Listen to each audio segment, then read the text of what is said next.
Hello everyone, welcome to Baji Rao IAS Academy. We have been discussing previous year's question papers. Now, these questions are very important because through these questions, we will try and understand how we can structure an answer.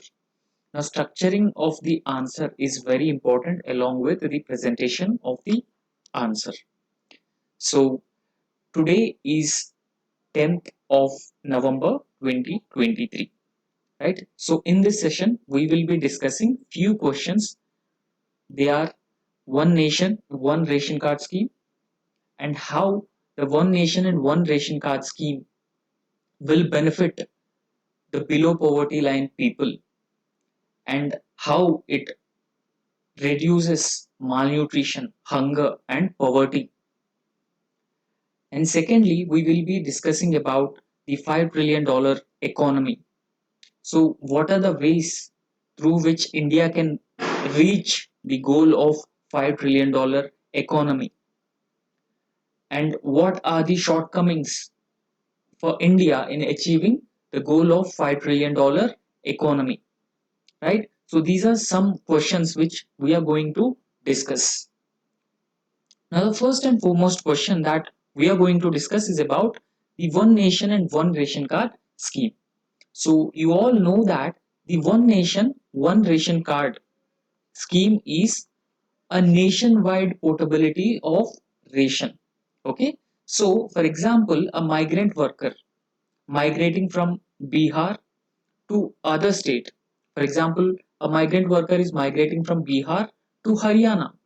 So in Haryana, at any fair price shop, he can get the benefits of public distribution system through one nation, one ration card scheme. So this particular scheme essentially ensures the portability of the PDS benefits. Now this question has been asking that one nation and one ration card scheme enables migrant workers and their families to access public distribution system through fair price shops across the country. Now, as part of this question, first and foremost, you need to write about one nation and one ration card scheme. So, how it has been enabling migrant workers to access the benefits of the public distribution system. Okay, so you should also write the shortcomings in the existing mechanism of ONRC. So, when you write the shortcomings either in conclusion or separately, you should also write appropriate suggestions for the foolproof implementation of the one nation, one ration card scheme. Now, this is how you need to structure this answer in a holistic manner. Now, first and foremost, we try and understand what is exactly the one nation and one ration card scheme.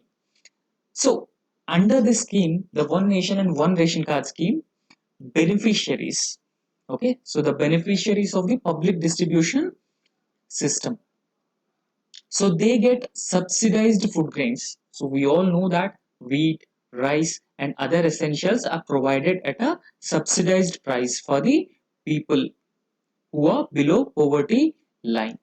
So this is mandated under the National Food Security Act 2013. Okay, so as part of ONOR, the beneficiaries can buy subsidized food grains from the ration shop in any part of the country. So as I have already discussed that a migrant from Bihar who is migrating to another state, Haryana, so this particular migrant can also get the PDS benefits in Haryana, even though his ration or card is recorded or registered in Bihar. So this is how it will benefit the migrant workers. Now, if you look at the implementation of this scheme, the scheme was implemented in 2020, 1st of July. Okay, so as part of the scheme, a migrant will be allowed to buy a maximum of 50% of the family quota. Now, every family has a certain quota.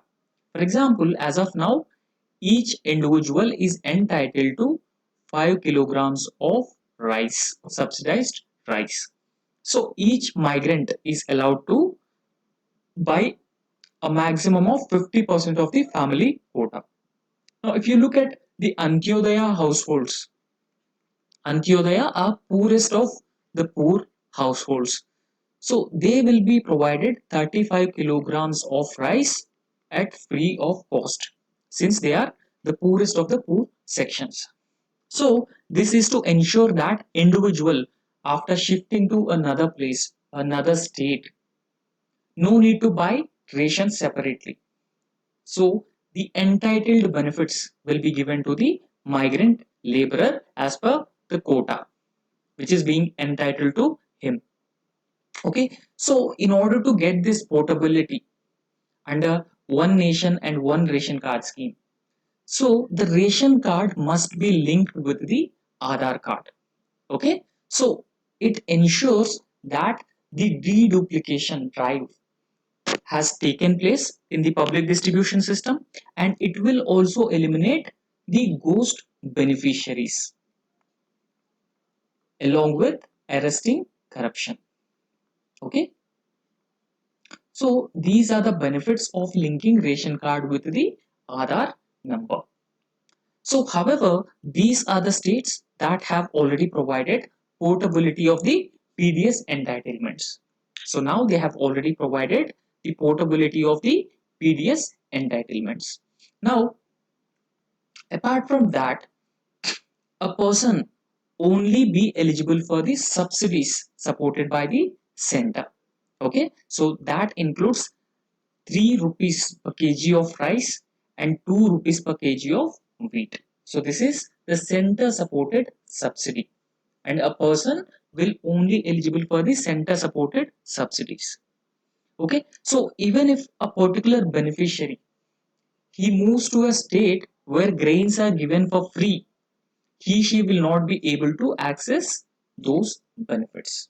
Okay, so these are the basic this is the basic framework of the one nation one ration card scheme. Okay, so these points you can remember, and you can also present these points in your mains answer. Now firstly, as I have already told you, that one nation and one ration card scheme is implemented under National Food Security Act.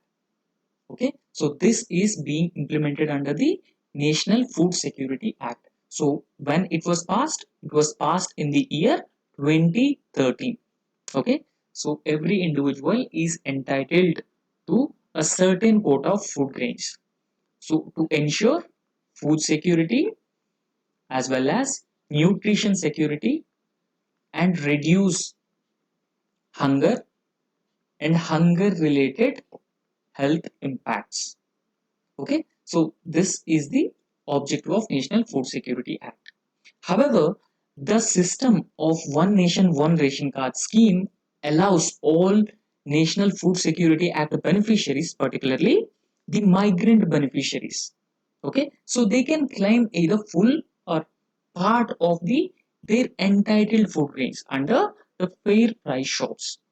So if you remember, these fair price shops are outlets where a beneficiary can get the subsidized food grains. Okay, so he can show this Aadhaar linked ration card, and then he can get the entitled food grains.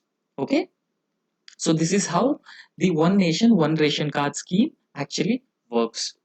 Okay, so this system also allows the family members back home, if any, to claim the balanced food grains. So as I have already told you, that under one nation one ration card scheme, a particular individual can uh, withdraw 50% of the allowed quota of a family.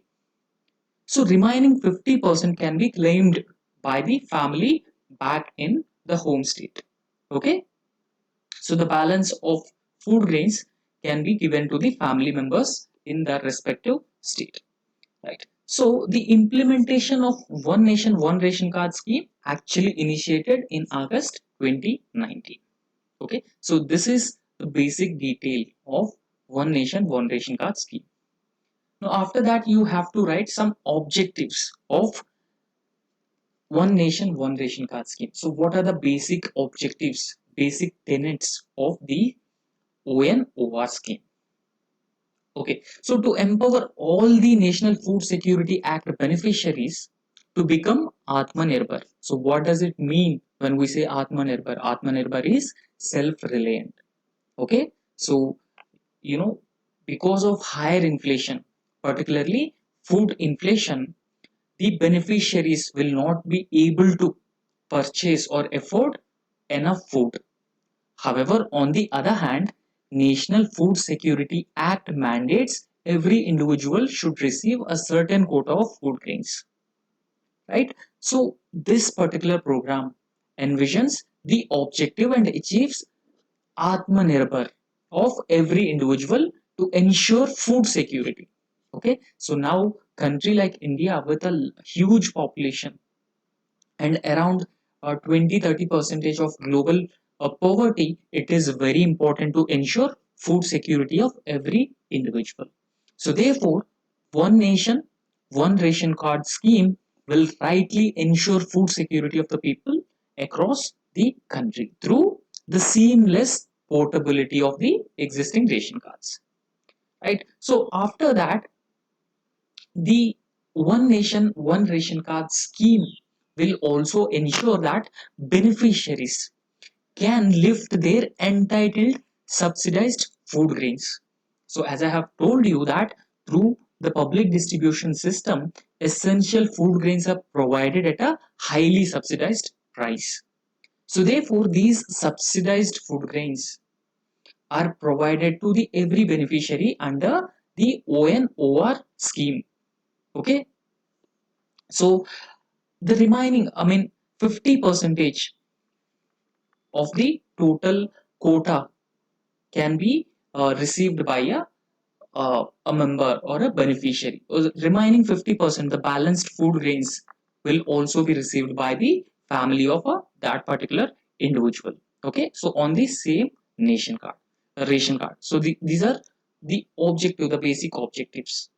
Now we need to discuss about the significance of the one nation and one ration card scheme. Now enables right to food. One nation, one ration card scheme enables right to food. Imagine a situation where a migrant worker migrated to another state, Haryana or Punjab. So if there is no portability of the ration cards, this particular migrant individual have to purchase food grains at a higher price. So because of low wages, he may not be able to afford the food grain.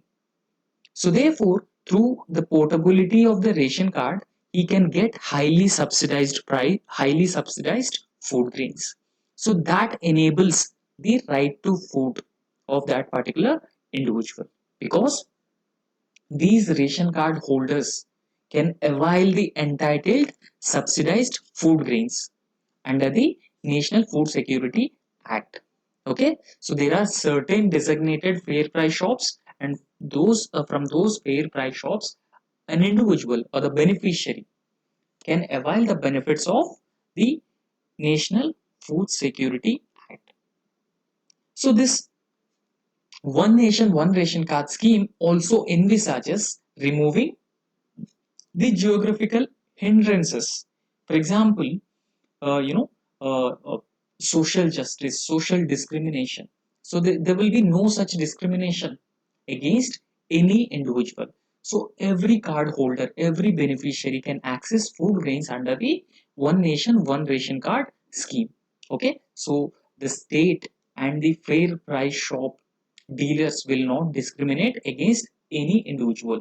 So all the below poverty line people will be treated equally.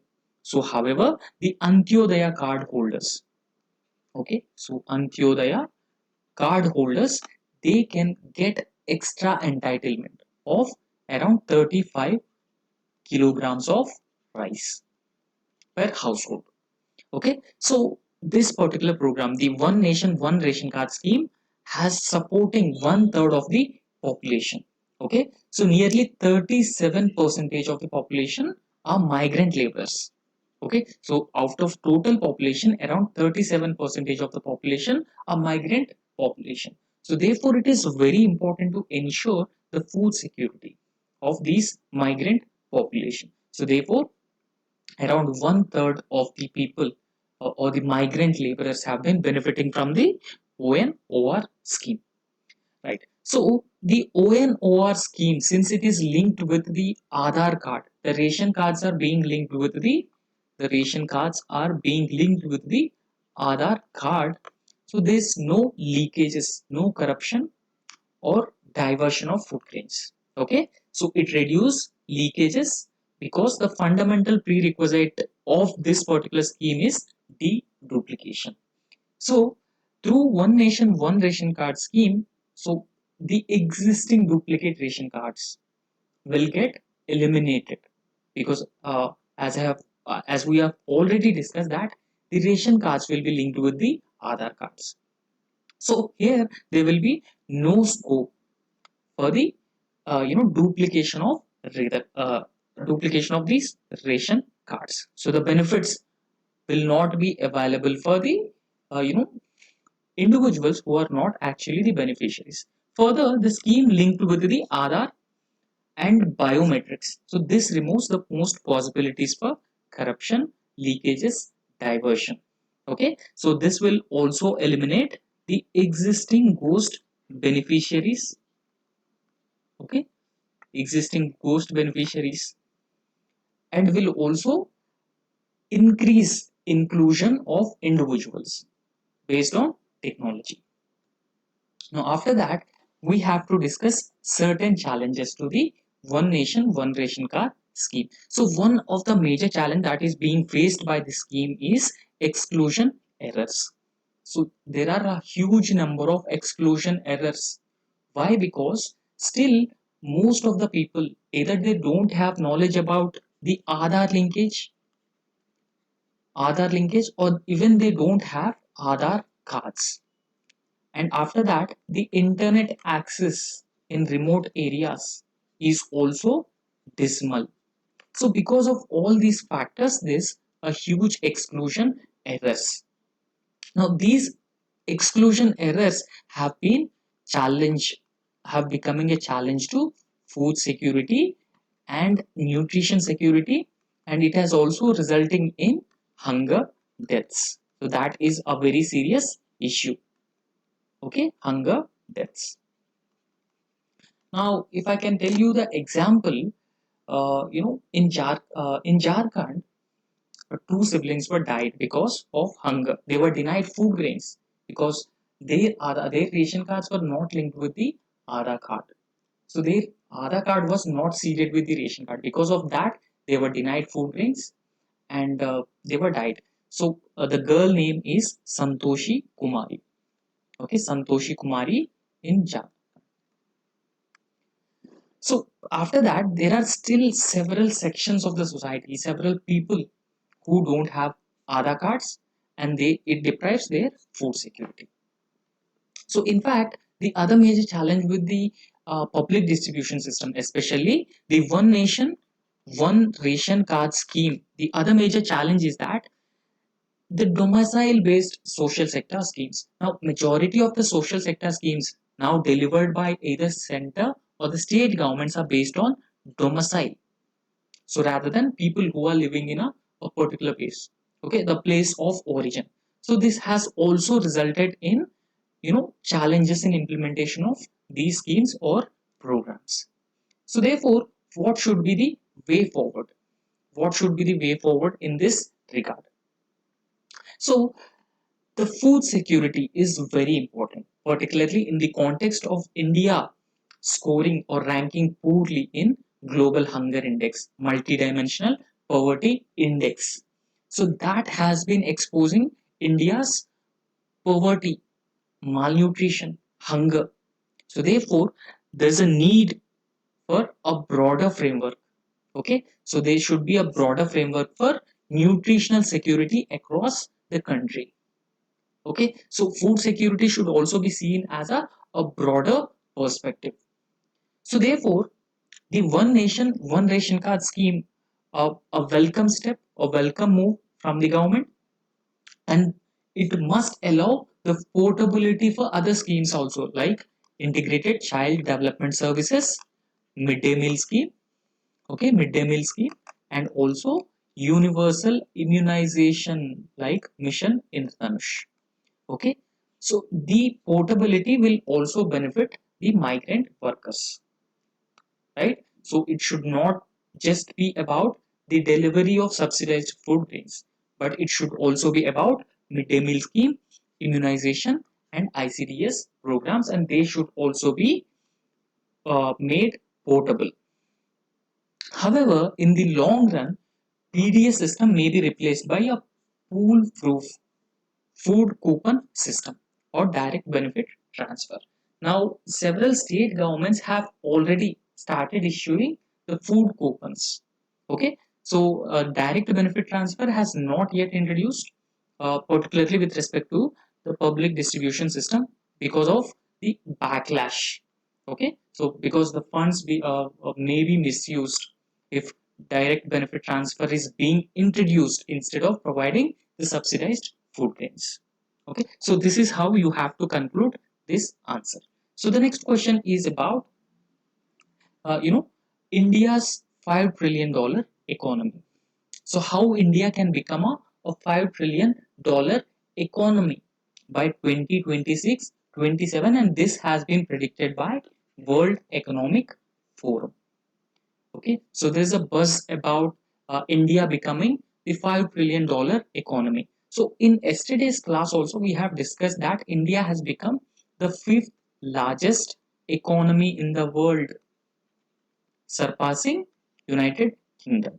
So by 2029, it is also expected that India would become the third largest economy, surpassing both Germany and Japan.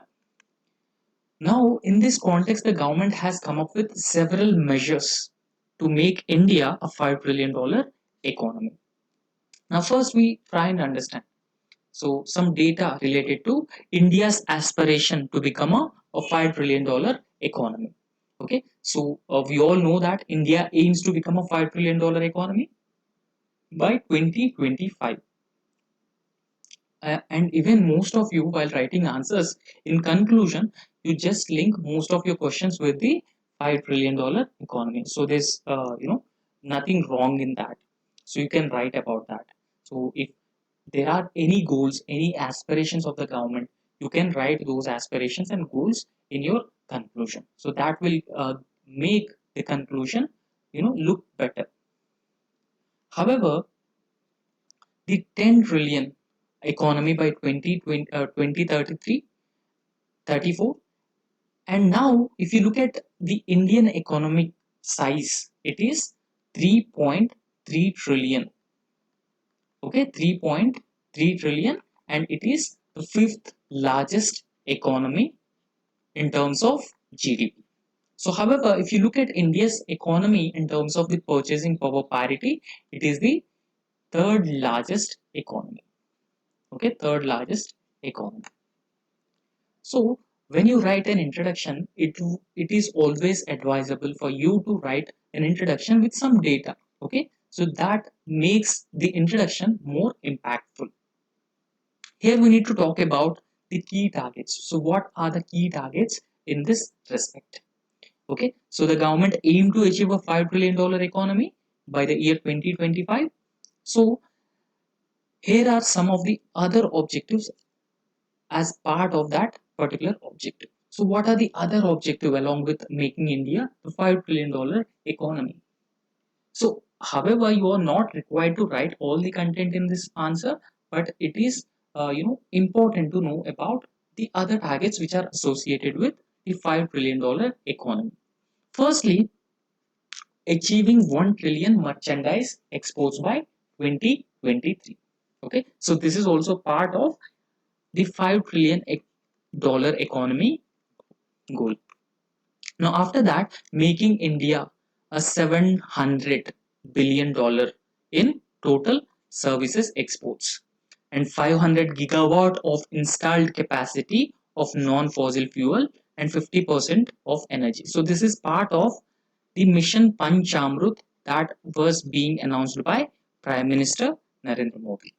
Okay, so in later part of this lecture, we will also understand what are those Mission Panchamrut goals. So apart from that, 143 lakh crore investment in national infrastructure pipeline. So national infrastructure pipeline was launched with the objective of revamping India's infrastructure. So revamping India's infrastructure, reducing logistic costs plays a very important role in making India a competitive, a robust and $5 trillion economy in the future. Okay, so the other goal is making or achieving 300 billion in total electronics manufacturing. Okay, so as part of this, the government has also come up with the production linked incentive scheme. So what are the sectors which are under the production linked incentive scheme? So we will understand in this section. So apart from that, the government has also planned to achieve 1 trillion target for gross value added from manufacturing and increasing the share to 20% of the GDP by 2024-25. Currently, manufacturing has been contributing just 17% of India's GDP. So the government aimed at increasing this to 20% of GDP. Okay, so these are the objectives and goals which are part of making India a $5 trillion economy. So in order to make India a $5 trillion economy, boost manufacturing, particularly the indigenous and local domestic manufacturing, the government has come up with the production linked incentive scheme. So the production linked incentive scheme is announced by the government. Okay, so it is being the incentive is being provided on incremental sales of these manufacturing units. Okay, so the production linked incentive scheme covers both domestic as well as foreign companies, both domestic and foreign companies. Now in this respect, so total 15 sectors were placed in the production linked incentive scheme. Okay, so how they contribute to India's GDP, we need to understand. So how actually they contribute for India's GDP. Now firstly, the mobile manufacturing and specified electronic components, so this is also part of the production linked incentive scheme. So after that, the critical key starting materials, drug intermediaries and active pharmaceutical ingredients, the second sector. Manufacturing of medical devices, automobiles and auto components, pharmaceutical drugs, specialty steel, telecom networking. So in a similar way, all these industries, all these items are part of the production linked incentive scheme. So please go through all these units, because in UPSC prelims you may get a question that which of the following aspects are part of the production linked incentive scheme announced by the government. Okay, which of the following sectors are part of the production linked incentive scheme, right?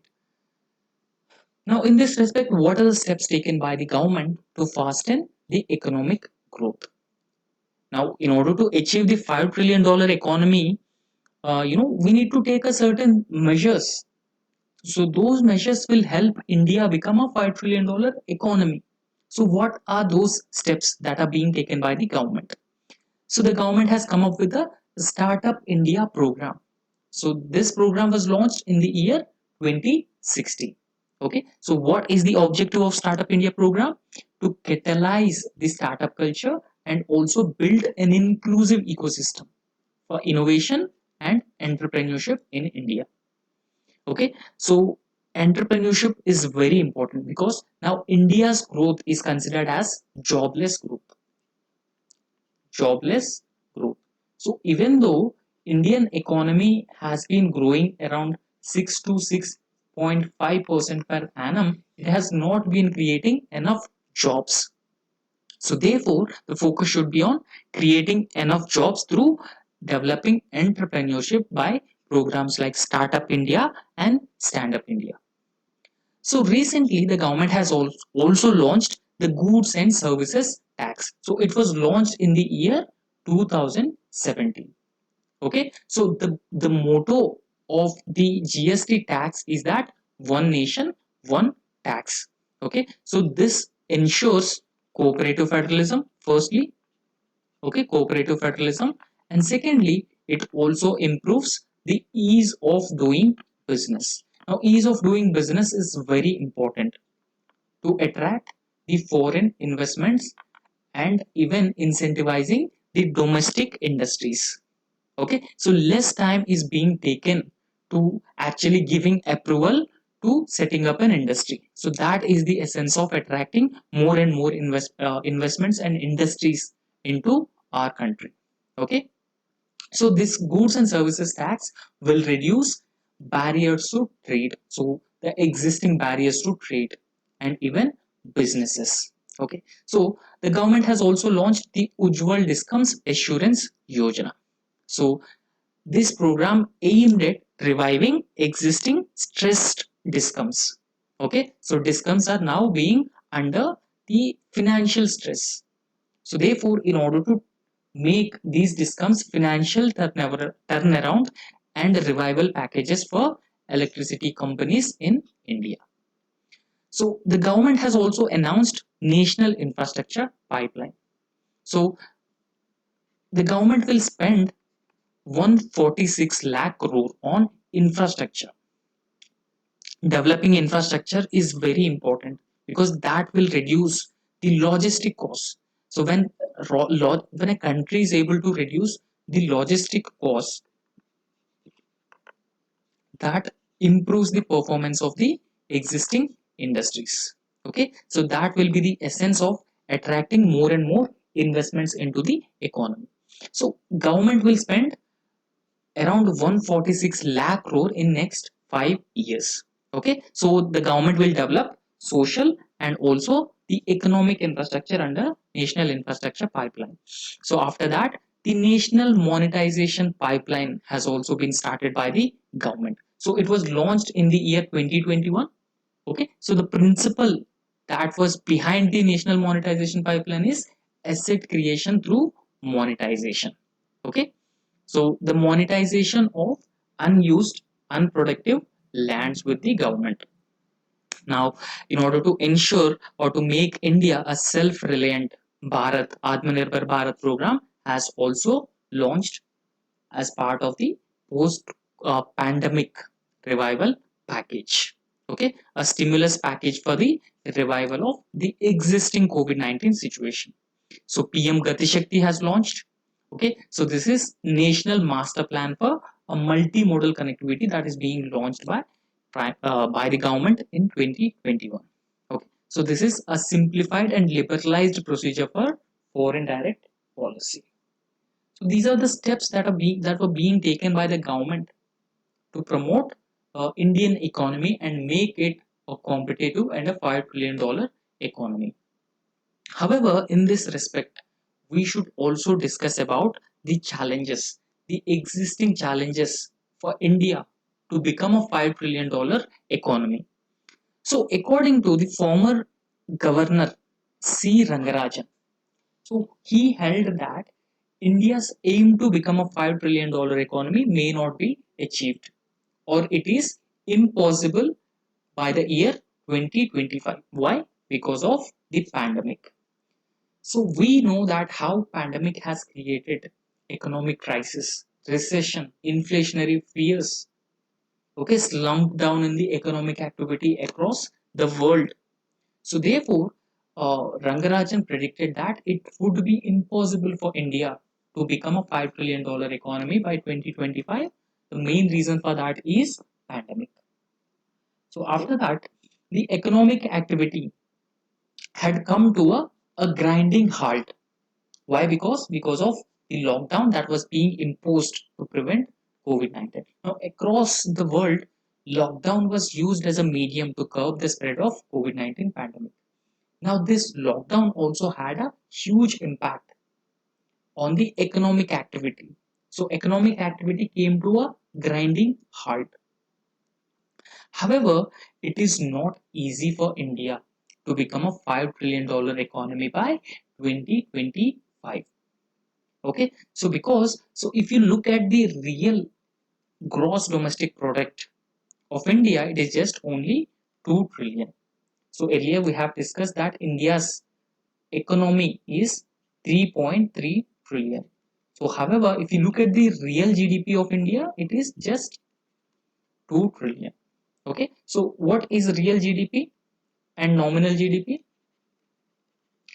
So you have to deduct inflation. You have to deduct inflation and you will get the real GDP from nominal GDP. So this is how real GDP is calculated, and India's real GDP is just 2 trillion. In fact, the World Bank has cut India's economic growth forecast for the current fiscal year. It is 7.5%. But now India is the fastest growing major economy. In yesterday's lecture, we have understood how different major economies have been growing. So in fact, if you look at US growth rate, it is just around 2.5%. Okay, so even China is growing at a 4% per annum, but India's economic growth is around 7.5%. So even if India grows at such a pace, it would be difficult for India to become a $5 trillion economy. So why? Because of certain challenges like rising inflation, the supply chain disruptions, the existing supply chain disruptions, and also the geopolitical tensions that taper the recovery. Okay, so the recovery would be further narrowed down because of these challenges. So what will be the other factors? Okay, along with these issues, what will be the other factors that limit India's potential to become a $5 trillion economy? So the threat to the rising inequalities. So now inequalities have been rising at a rapid pace, and particularly after the COVID-19 pandemic. So inequalities have increased at an unimaginable scale. So those companies who are already wealthy, who are already making profits, so they have earned huge profits. For example, the government has also imposed windfall tax, windfall gains tax on those companies who have earned a lot of profit during the COVID-19 pandemic. So similarly, the inequalities have been rising at a faster pace. And there's also a possibility of egregious consequences in trying to achieve the growth. So these are the other factors which will challenge India's aim of becoming a $5 trillion economy. Now, what should be the way ahead? So what India should do in this respect? So how can India overcome these challenges to become a $5 trillion economy? So first and foremost, we need deep and wide-ranging structural reforms. We need to change our economy structurally. We need to bring those structural reforms in the sectors like financial, power, foreign trade. So they are the need of our. So there's a need for structural reforms in these areas. Okay. Now after that, there are also reforms in cooperation with states. Okay. For example, healthcare, education, labor, land. So which are all primarily the state subjects. So there is a need for cooperative federalism. Okay, cooperative federalism, particularly in the areas of health, education, labor, and land. So that is the essence of India becoming the $5 trillion economy. Okay, so however, here new pillars have been identified to make India a $5 trillion economy or new India. So that include various infrastructure projects. For example, the Bharat Mala program, Sagar Mala program, development of ports, highways, Udan program, okay, regional air connectivity, developing economic zones, particularly the special economic zones, and also revamping the existing railway infrastructure. So this is the essence of making India a $5 trillion economy. Now, apart from that, we should also focus on developing social infrastructure such as healthcare, education, land reforms, and even the labor reforms. So they are also very important. Okay, so there is a need to develop new possibilities for the creation of future economic zones. Now future economic zones are the hubs of economic activity, so they attract a lot of private investment. Okay, so they provide of a conducive environment for the investments and industrial development. Okay, so this is how we can make India a $5 trillion economy. So the next question is about hydrogen. Okay, so this question is with respect to hydrogen fuel.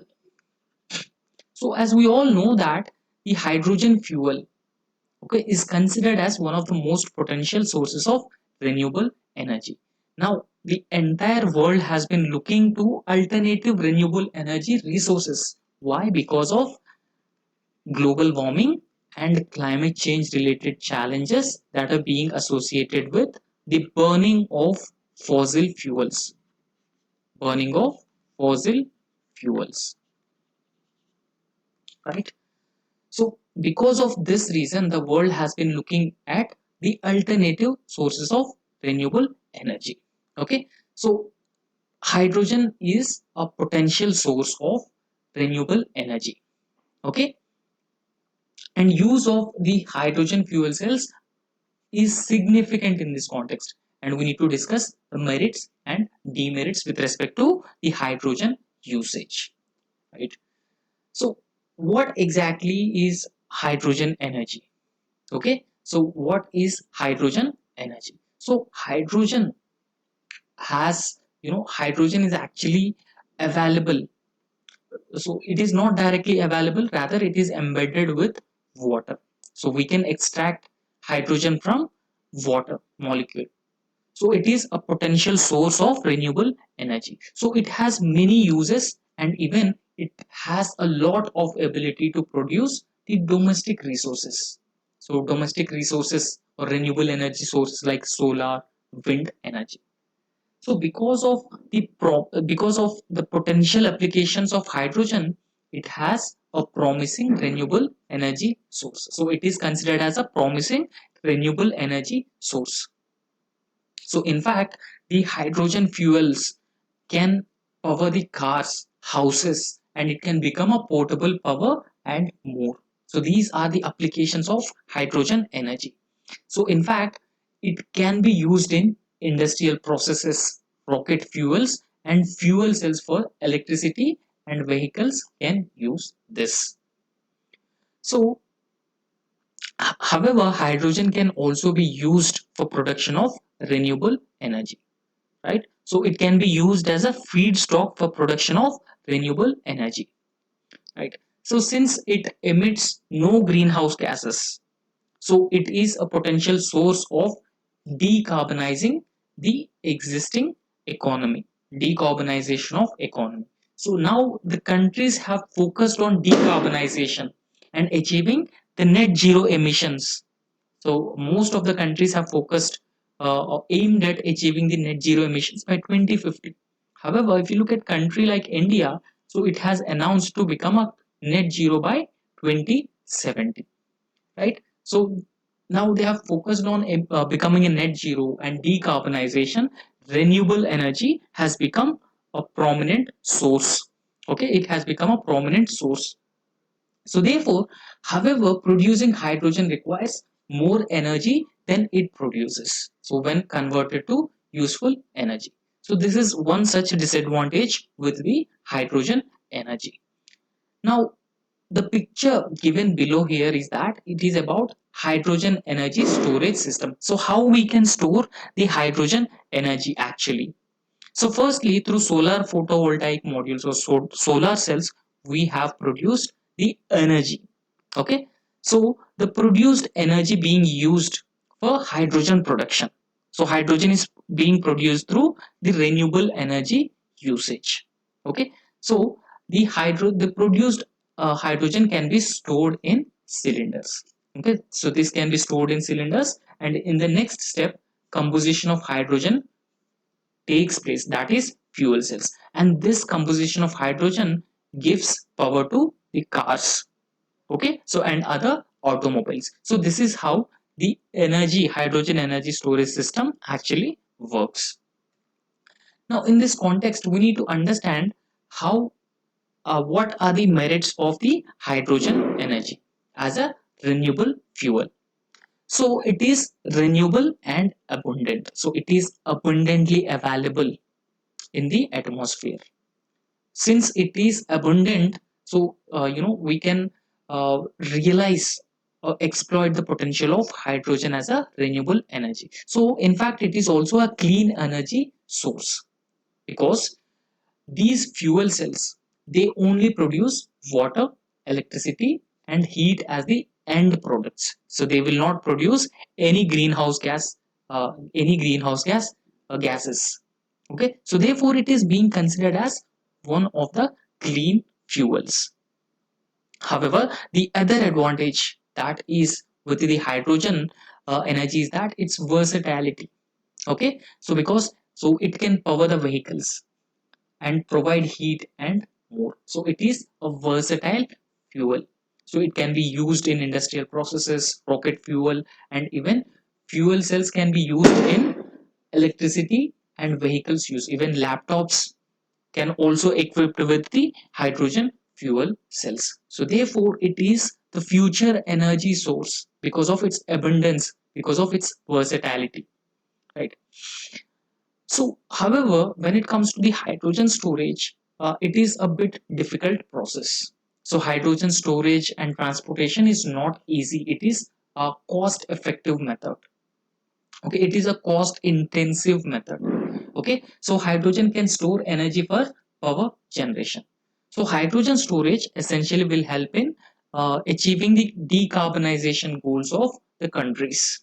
Okay, so pollution reduction. So how can those how hydrogen energy actually helps in pollution reduction? So hydrogen reduces pollution greatly. The hydrogen fuel cells produce no greenhouse gases or particulate matter. So now, because of the burning of the fossil fuels, one of the most pressing challenges emission of sulfur dioxide, nitrous oxide, carbon dioxide, and even particulate matter, 2.5 and 10. So these are the major challenges. However, when we use the hydrogen, they will not emit any such particulate or greenhouse gases and even the environment pollutants. So therefore, it is considered as a green fuel and more sustainable fuel. So therefore, in this context, what are the demerits of the hydrogen energy? So it is also being associated with certain demerits. So one major drawback that is being associated with the hydrogen energy is that high cost of production. So now we do not have the technology that can make hydrogen production. The cost of hydrogen production is very less. So the infrastructure is very capital intensive and hydrogen production is also very costly. So because of the high cost of hydrogen production, the private sector is not ready to take up hydrogen energy generation. So this is the first demerit with the hydrogen energy. Secondly, the process of electrolysis is relatively expensive and energy intensive. So electrolysis is a process through which hydrogen is being produced. So in order to produce hydrogen through electrolysis, we require energy. So therefore, we require a lot of energy even to produce the hydrogen. So for example, if we source this energy from the renewable energy resources and then producing hydrogen through electrolysis, then there's no matter even generating huge amounts of hydrogen. So even in fact it is too expensive to produce hydrogen through electrolysis. So however, it also has a storage issues. We cannot easily store hydrogen, okay, so at room temperature, because it is at the extremely low temperatures. These temperatures are called as cryogenic temperatures and they have to be stored in cryogenic tanks. and they also have a high pressure. So because of this reason, the storage is very difficult. So after that, the cost of infrastructure, for example, transportation, storage. So, it is not easy. So it requires a lot of infrastructure, particularly the capital intensive infrastructure. Okay, so that is the further disincentivizing factor for hydrogen energy generation. So it also has the safety concerns, right? So why? Because one is it should be stored in cryogenic tanks. It also has high pressure. Okay, for example, it is highly flammable gas.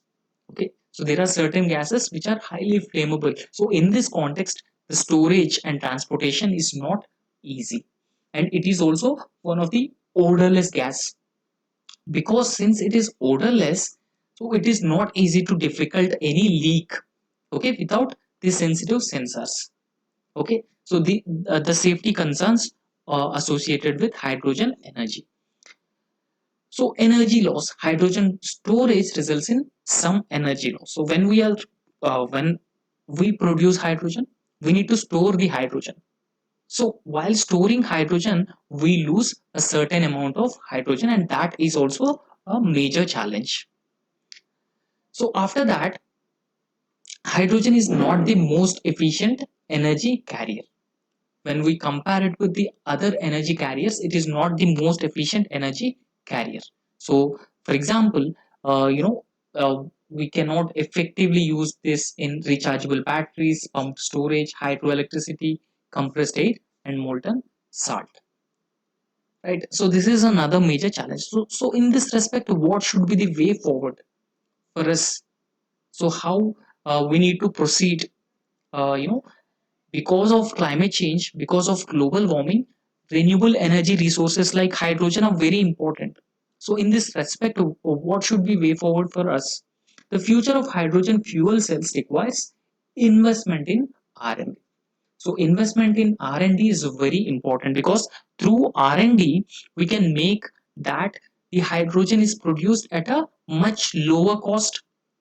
The infrastructure is not that much of a capital intensive. Okay, so therefore, infrastructure and investment in R&D is very crucial to make it a viable energy source, viable alternative renewable energy source. So after that, the infrastructure development. So large scale hydrogen gas production for homes and businesses is very difficult. So we cannot produce a large scale hydrogen gas. Okay, so therefore, hydrogen fuel cells can replace methane if the infrastructure is upgraded. So if enough infrastructure is there, then the hydrogen can replace methane.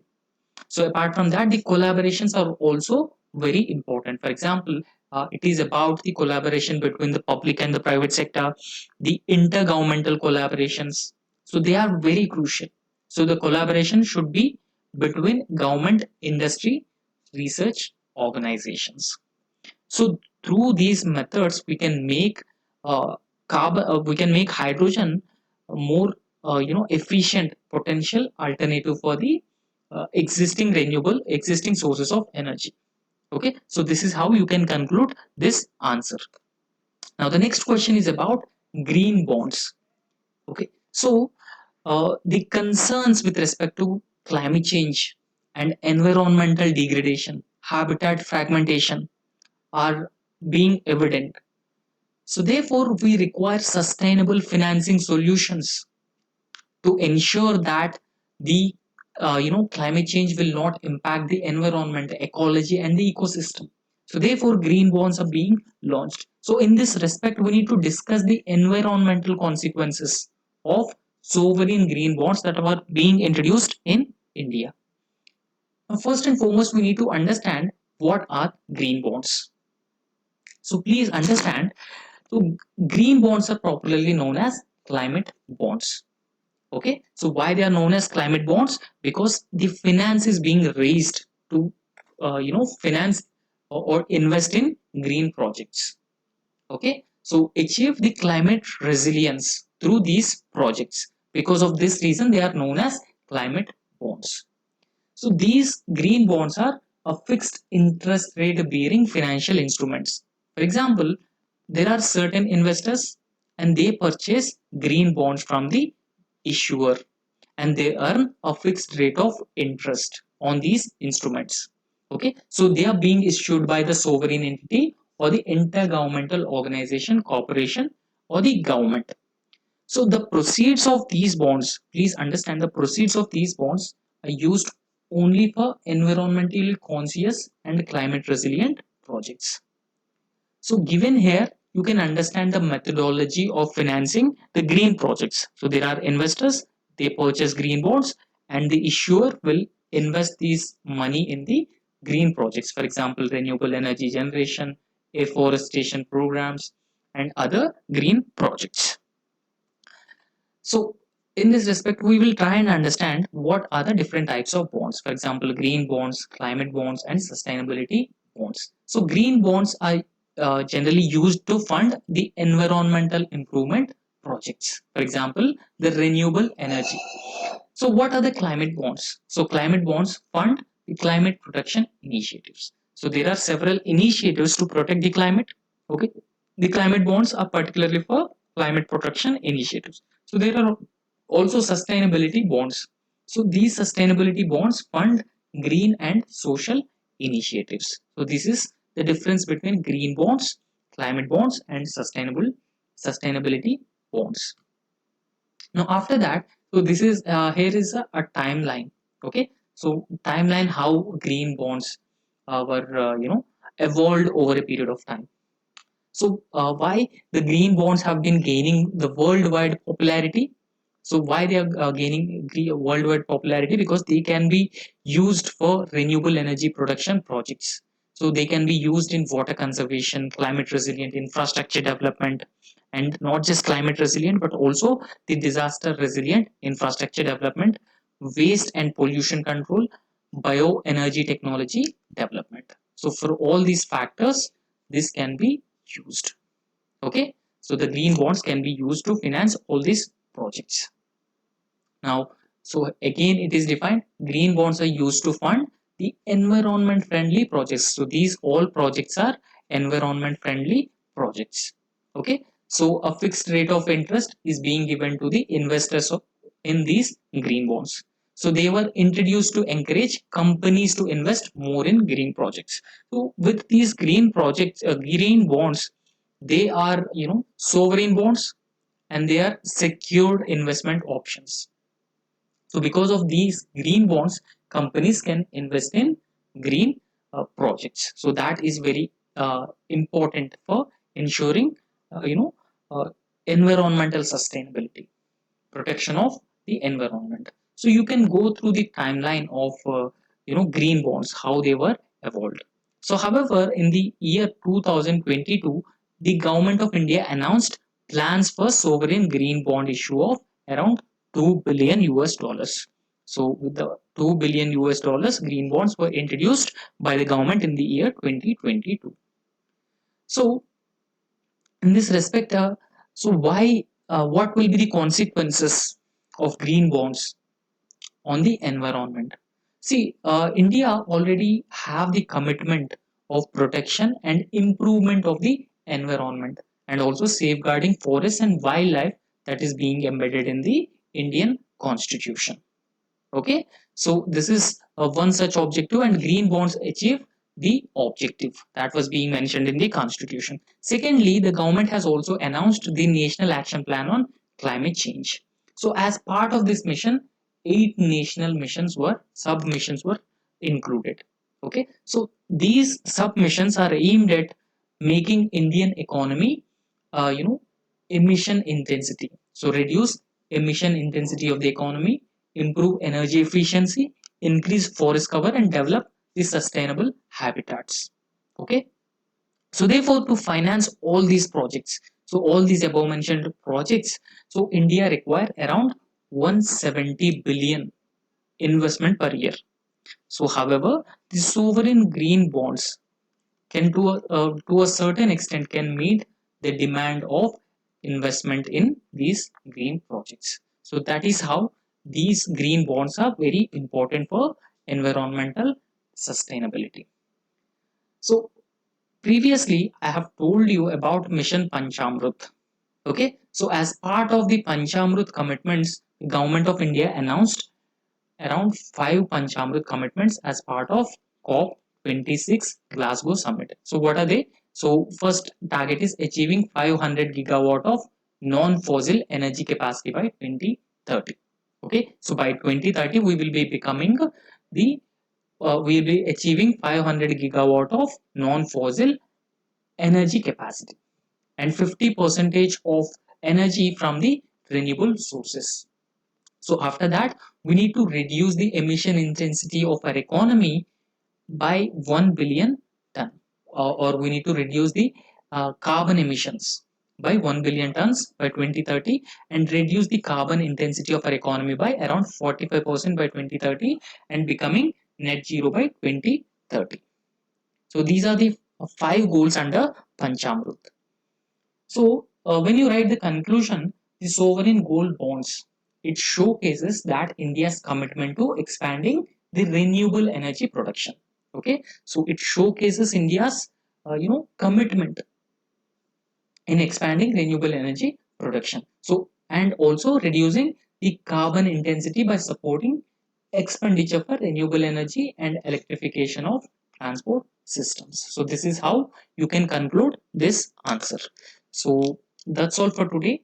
And if you like the video, please subscribe to our YouTube channel and also hit the like button.